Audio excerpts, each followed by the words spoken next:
For more on this series, let's bring in our Around the NFL podcast. Gentlemen, good to see you all here. Take it away with how you guys see the offseason shaping up with our new NFC Power Breakers. I like that. The Power Breakers. Good to step on Garofalo's toes and invade his show for just a few minutes. All right, here's the question. We were talking about this before this hit because we talked to each other. What's changed in the NFC? Because you could look at it and say NFC stands for nothing's freaking changed. Mark, is that correct? I think that acronym is absolutely correct. Not enough has changed. Yes, we've been through a free agency period.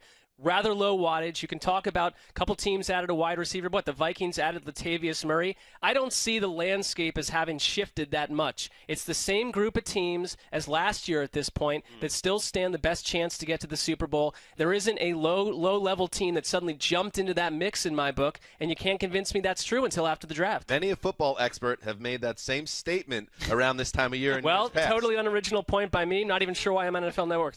Well, I tend to agree that teams are going to change, but at this time of year, we have to pretend like we know why they've changed. Look, at this time last year, we thought the Cardinals were going to be one of the best teams, that the Panthers were going to be one of the best teams. Teams will rise and fall, but I think you look at free agency, they were evenly dispersed in terms of big names. I don't think any one team made some huge moves. So when you're looking at the NFC, you have to start with the Seahawks and the Packers. They've been in the division round in each of 6 of the last 7 years. They are there every year. They have the coaches. They have the quarterback. So to me, they're the very top. I'm surprised at you guys. Nobody here thinks that everybody's overlooking the team that won 3 straight division titles and then went 17-2 in 2015.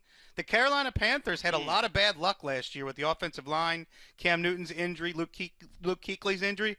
If everything bounces back the other way, they should be a powerhouse again. Aren't we concerned about Cam Newton's situation right now? He's not going to practice all offseason with the guys? Well, I don't think it's much different than Andrew Luck, and nobody's talking about Andrew Luck. They both had shoulder surgery. Cam Newton's supposed to be fine by week 1, even if he's slow and they're all right by October. That's plenty of time to win that division. I think they could bounce back, but it's not because they added Matt Khalil, who struggled as a left tackle in Minnesota. It's because a lot of the guys that didn't play well for them last year could get better, and that's one reason I think the window is still open for the Arizona Cardinals. I know they lost a couple defensive players, but I think they can get better performances from Carson Palmer, from Fitzgerald, from John Brown, from some of that defense. So even though they didn't add players, I still think they could have improved. That's a lot of what-ifs. On the flip side, Arizona's window could have closed. You can definitely make that case, and that enters another team. What's another team, Mark, that you could throw into this fray that maybe does make the move? I know maybe you don't expect it, but someone out there. I mean, maybe Tampa Bay, because that division for me always feels up for grabs. Going out and getting Deshaun Jackson, that's a great fit. We've talked about that before. Maybe they make the move. Well, people forget how good their defense was in the second half of last season, almost as good as any in the NFC. So I think they are legit. What about maybe the Eagles?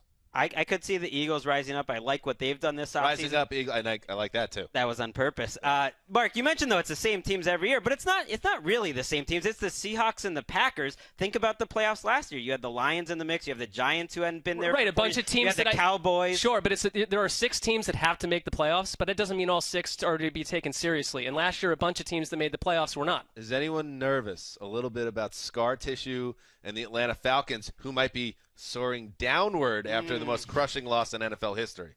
I don't worry about the crushing loss. I worry about Kyle Shanahan, who was by far the best play caller in the NFL last year and very highly regarded. You don't just replace a guy like that. I don't know what to feel about them because it was one of the best offenses we've ever seen, but that young defense should be getting better. They're in the group of teams that I would say it'd be a big-time disappointment if they didn't make the playoffs. That's the Packers, Seahawks, Falcons, or Cowboys. If they don't make it, it's a bad season. I'm with you because also the Falcons have shown that they can draft and develop players quickly, and I like their front office. I think Dan Quinn is the right coach to get them back after what happened from the Super Bowl. All right, Omar, back to you. A lot of things to consider in the NFC.